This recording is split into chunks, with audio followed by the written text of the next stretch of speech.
That's really loud. So we're from Team 6421. We won the Impact Award at Central Regional this year. This is our first ever year winning the Impact Award. And we also won Engineering Inspiration at Lake Superior Regional. That was also our first year ever winning it. And so these are just some of our tips that we believed help us win both awards for the first time this year. So just who we are, I'm Erica. I'm one of our Impact team members.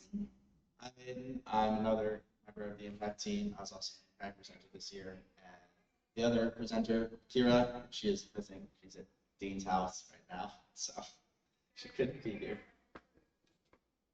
So right now we're going to play our Impact video. This is the video that played when we won at Central. No, does it?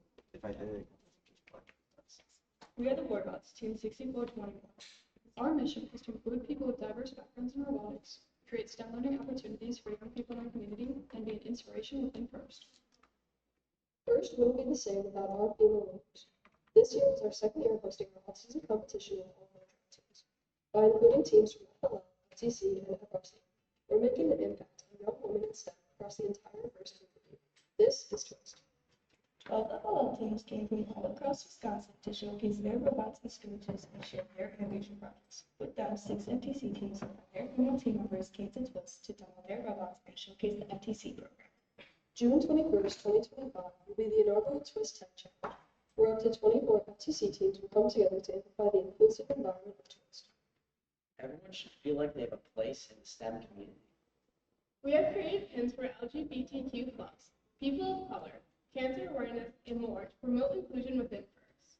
Technology has the ability to create a better world for all of us. One of our team's favorite annual initiatives involves working with the donation center Toys for Tots to create and distribute 3D printed toys to children in need across the Milwaukee area. This year, we brought our total of donated toys to 3,900. We also hosted a Lego Truck at Toys. We donated 229 Lego sets to children's hospitals. Motivating the next generation of science and technology leaders by creating opportunities for all to learn and get involved. We inspire young kids' STEM interests in our community through attending outreach events with our DemoBot and STEM stations, mentoring local FIRST LEGO League teams, STEM workshops held at our local library, and more. We use interactive kits to teach kids about circuits, conductivity, and scratch programming in workshops at our local library. Our team knows that when we work together, we all grow. The Warrior Bots aim to be an inspiration for others in all parts of the FRC community. We've been an open alliance team since 2023, and we love to share our progress so that other FRC teams can get ideas and grow. Our program group, Warrior Bots Helping Others, was created as a way for teams to find us for supplies or get help during competitions. Warrior Watch is an FRC scouting data application available for use by any team attending the competition is being hosted at. With useful tools such as Team Lookup and Matchup Generator, Warrior Watch aims to help teams without as many resources to even the playing field. We are so proud of how far we have come and can't wait to expand on our initiatives in the future as we continue to make STEM education more accessible for all. Through all of our initiatives, we are building a better future one year at a time. So that was our video. That kind of just. So this presentation is to be structured in 2 parts. The first part is to be about our year-long impact effort, how we improve member involvement, interact with our community, and sustain our initiatives. The second part is to be about our presentation, how we split up our executive summaries and our essay, how we structure our essay, and how we present and plan at competitions. So moving on to the first part, our year-long effort. So our year of impact kind of starts. Judges are looking for teams that have things going on every single time of the year. So in the fall, in the season, in the summer, you've got things happening with your impact all year round. So for us, in the fall, we have FLO volunteering at events, FLO mentoring, and we host twists. During the competition season, we have Warrior Bots Helping Others, where we go out to other teams and help them in fits. We have Warrior Watch, which is getting data for other teams and helping them raise the competition floor, and then hands-on assistance with other teams, like that could be giving assistance with programming or mechanical, electrical, any type of those things. And then in the summer, we go to a lot of different community events in our area, and we host different stations. And one of them is our demo bot, which is another thing that we have that we go to not only community events but also their schools and the middle schools. And then we create workshops at our public library that's like an hour-long STEM session where kids get hands-on experiences with different elements of STEM. And then we host Twist Tech. So next we're going to get a more in-depth and look into each of those initiatives that I just listed. Okay, so TWIST, most of you know TWIST, but TWIST stands for Together Women in STEM Thrive. This will be our third year hosting it for FRC, and this was our first year for FTC. It's to promote women in STEM and to empower them to take on more leadership roles. First, we have Warrior Touch, which stands for Toys Teaching STEM. And so that's our toy donation program to underprivileged communities, where we gave over 3,700 3D printed toys in the last 3 years. With each one of those toys, it comes in a little bag that has instructions of how 3D printed, like anything, is made, and it's in English and Spanish. And then we also had our Lego drive at Twist, where we then gave all of those to Children's Hospital of Wisconsin, and then we also made 3D printed toys for U.S. Marine Corps families. And then we have our first volunteering in FLL mentoring. So our team members are active referees for FLL and mentor 3 FLL teams in our area. And then we also volunteer many FLL, FTC, and FRC events. We have community outreach, where, as Ava said, we go to local community events as well as we go to middle schools, where we have just short, quick stations where it's like just 5 minutes, hands-on STEM activities, so they can just get a little just aware of what it is, and then from there they can sign up for our Create workshop, which is at our public library. And there it gets more in depth of why things do what they do. We had like gear ratio one, we had catapults, we did scratch programming in the past, we did Makey this year, and then we have our diversity pins, which we bring to all of the competitions. We're at regionals and all seasons. And those are just 3D printed pins of different designs for underrepresented groups, and then we create about 2,500 each year. And then we have Who and Warrior Watch, Who, Warrior About Helping Others, where we help teams perform their best at competition, either programming assistance, mechanical assistance, electrical, or just any tool that they may need. And then Warrior Watch, which is our public scouting initiative, where we make it so every team can use our scouting data, and teams can also partner with us and give us scouters, and they can scout.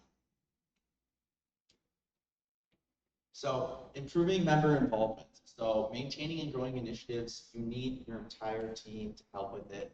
You can't have a certain set of people just doing every single initiative. Everyone needs to be involved if you want them to be sustainable and you want them to be achievable. So one way that our team did this was we had a 20-hour minimum. So you had to do 20 hours of impact basically to get on either the travel team or the drive team. So if you want to go to the regionals or you want to go to the world competition, you had to have 20 hours of community volunteering or impact volunteering. So, and the way that we get these kids to get these hours really easily is we give a lot of notice on all of our events. So for our library workshops, we gave them a couple months notice, and everything else with Twist, they've known probably for almost a year, and every other event, they know a couple weeks to a month prior. So they have plenty of time to plan around their schedule and figure out what events they can or cannot go to.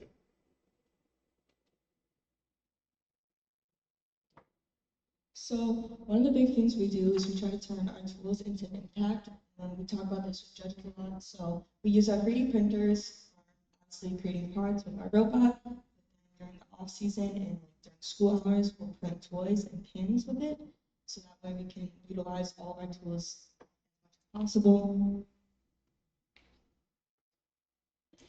So if we have extra hands during competition, then they can go assist other teams. More about helping others, and then our past robots. So we use, especially if it's a nice robot for interacting with kids, like last year's with the rings, we'll use those as stations for our community event, so that it just shoots out the ring, and then the kid can go try to catch it. It's a pretty good one, and it brings a lot of attention, so that way they can then go to all the other stations that we have. unless your robot's an algae robot this year, it's probably not going to be good for a community event. Another thing with the 3D printers, we also use like our 3D printer scraps and we turn them into like some little top spinners as well. So now going on to our tracking and documentation. So pictured on the left is a spreadsheet that we gave to the judges. This details all of our students and how many hours they had. It'll show. So what we have there is we're tracking at every single event how many hours they have. It's every event that we have on there. The average number per student, how many students, their total number of hours. Just a bunch of data about volunteer hours.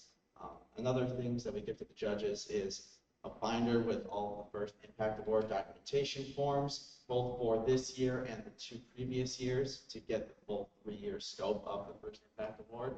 And then we also have physical examples of any initiatives. So that has our 3D printed toys, our catapults assembled and deassembled, our awareness pins, and a lot of different other things.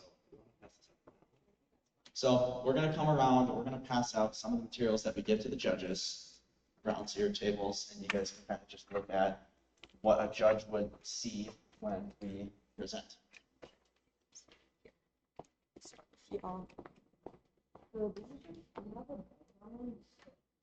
Another thing we have for our presentation is our boards. So this is one of the main things that we changed this year. With our boards, we have all of our initiatives kind of just pictured on the front. So you'll see all the toys, the pins, FLL, twist, and all of that. And then as you flip through, it'll be various different images. So you've got image of the twist, you've got pictures kind of showing the scope of twists. You've got pictures from our community volunteering, and then just quick numbers so that they can read. So, and then pictures for Warrior Watch and food, and then the last one being our advocacy. It's another thing that we did. I guess we did.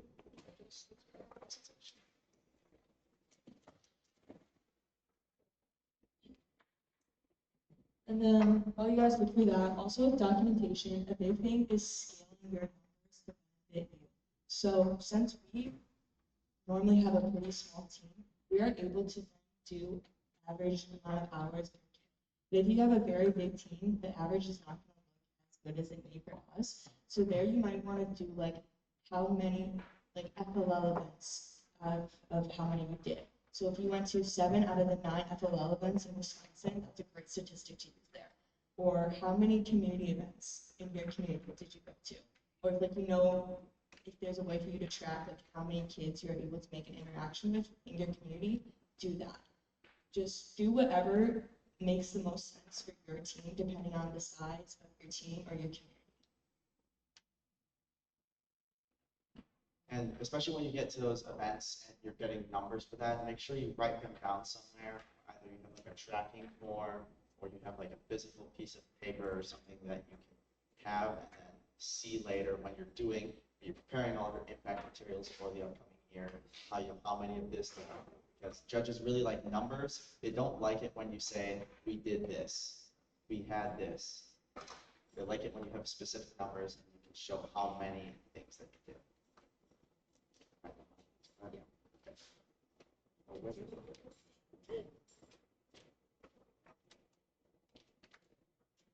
Okay, next, you guys can keep looking through all that, but we're gonna start talking about our presentation. There's a QR code where you can view our essay, executive summaries, and our presentation screen. They're all in different tabs, so you're gonna have to click like the 3 little dots on your phone, and then you'll be able to go to whichever tab you like. If you don't get it now, we'll have it at the end of the presentation as well.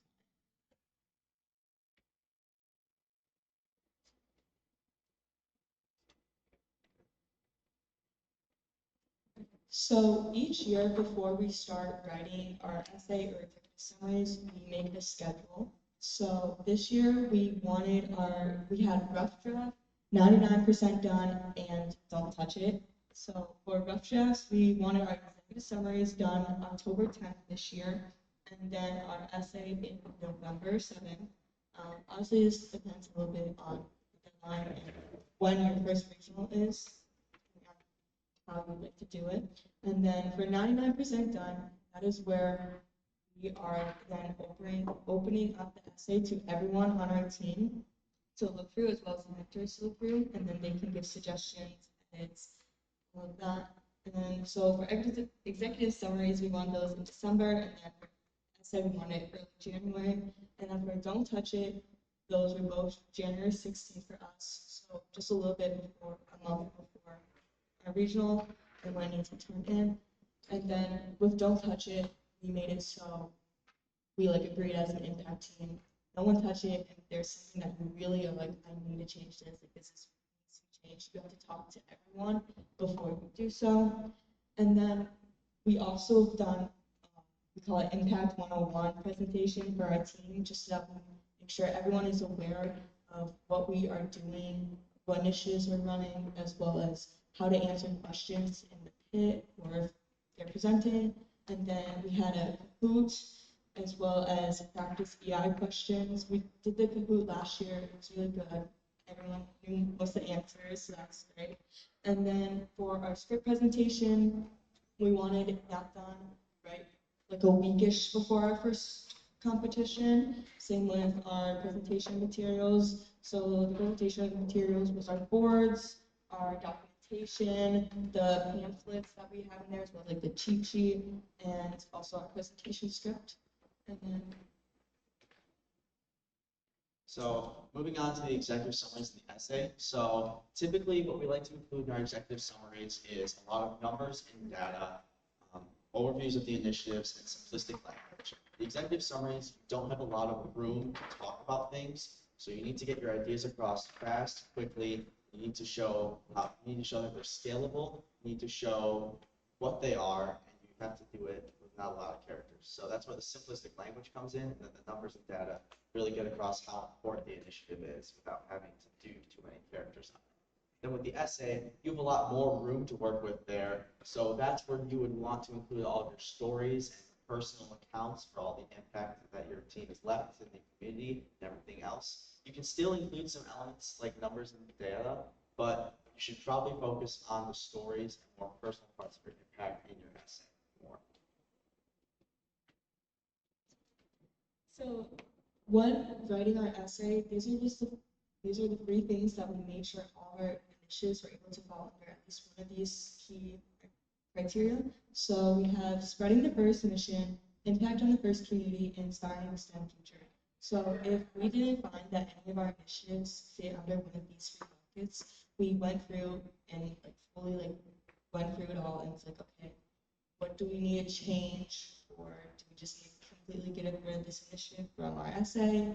If it's not fitting under one of these three, since you do have limited characters, like you need to make sure that you are talking about the most important initiatives and what your team is doing. So one of the things that we did to help us figure out kind of what bucket each of our initiatives fall under was we put up on our wall three criteria or buckets, and then we wrote on post-it notes every single initiative that we had, and then we figured out which one does this fall under. And so we kind of collected them at the bottom, you can see there. And that's how we figured out our structure. So this really helps us with the structure of the problem and then a solution, which we'll get into later. This activity is I recommend it for any team doing impact. This really helps you figure out what does this initiative solve, why are we doing it, and how does it help the first community or your community as a whole. So for our essay structure this year, we added section headers to our essay. And so ours were getting the word out, inspiring the next generation, breaking down barriers, supporting the first community, and a better future. So all these are quick, easy ways to show how we have a problem and solution. So with our initiatives, we wanted to make sure there was a solution, and then we had to tell them what the problem was. So for example, like breaking down barriers. Not all teams have the same amount of resources or assistance as we may have, so who really breaks down that barrier? And then, so also with the headers, it just made it a little easier for the judges to go back in our essay and find what they were looking for. And it also just clarifies our team's goals now. we've done headers in the past, but this year they were just more like specific of like our goals. For in the past, it was just kind of vaguely like community outreach. So after we made our rough draft of the essay, then we did the revision. So again, we printed it out, put it on a wall, and we looked through, we read it out loud. Each of us read a separate section. And we said, hey, maybe we should change this or change that. So basically going through, looking at and reading through your essay, you find a lot of mistakes or things that you might be repeating or things that you could change out for something that's more effective for your team's impact. So I know personally we had a lot of things during this revision process that we saw that were duplicated or were just unnecessary, and we ended up going back, changing it, putting in something more useful to that section. And that could have been a big reason that we won the award, is being efficient with our space in our essay. It certainly helped us. It did hurt us.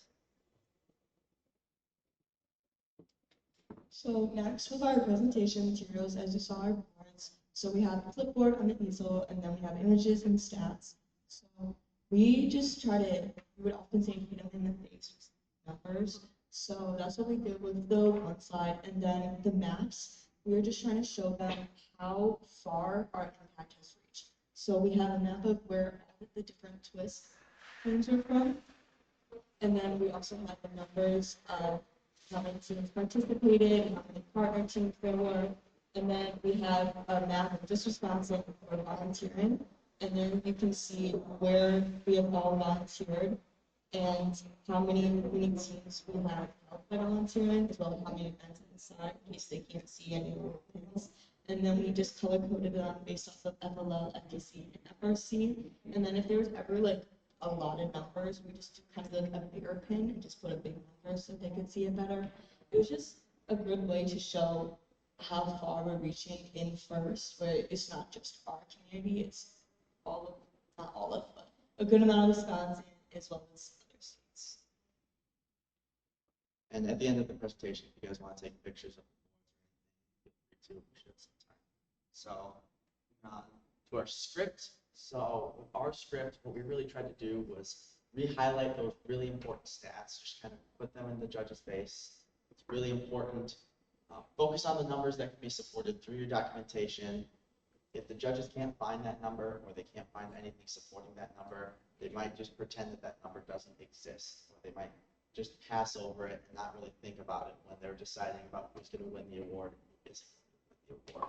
So include personal stories. The presentation is the only time, other than questions, that you're going to be face-to-face with the judges and you're going to be able to talk about your impact.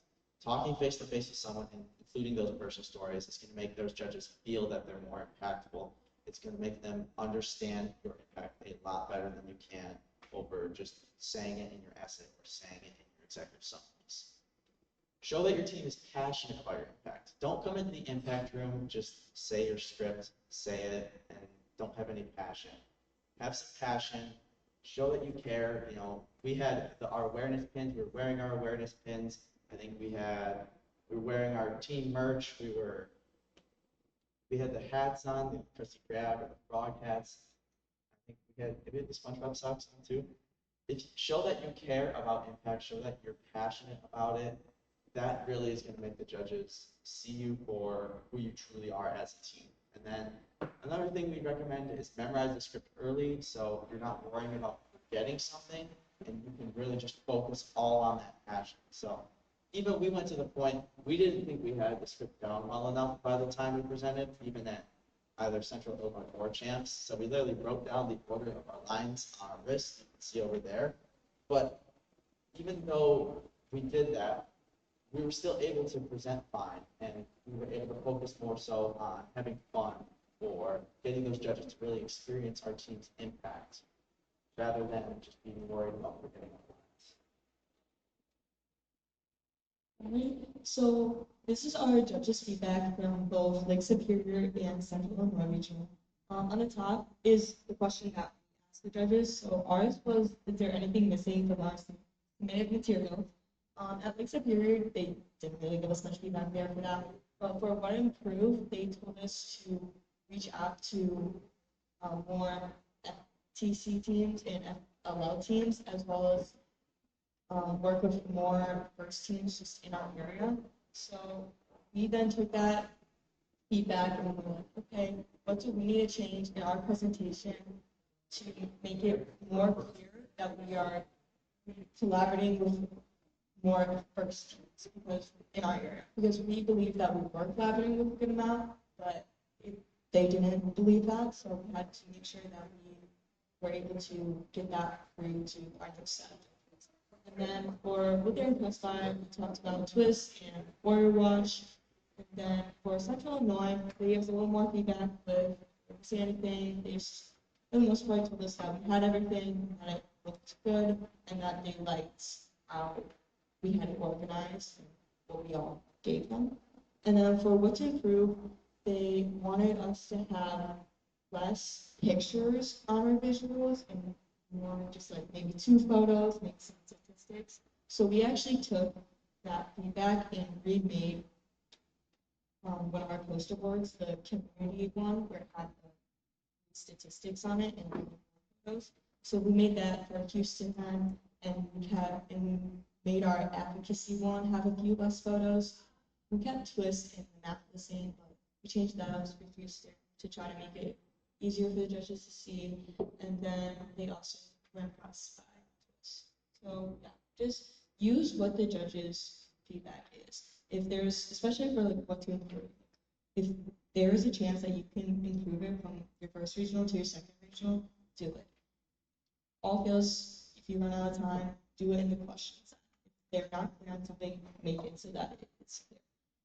Just, if you can add it to the script, obviously you only have 7 minutes, but if not, it's okay. But just something fun to think about for next year. All right, so that was the end of the formal presentation. So if you guys have any questions, we can answer them. Then there's a QR code to our presentation, essay, activities, script. If you have any long questions, reach out to us at our email. We're happy to respond to you at any time. Answer all our questions. Schedule a meeting materials. So with that, any questions on the presentation?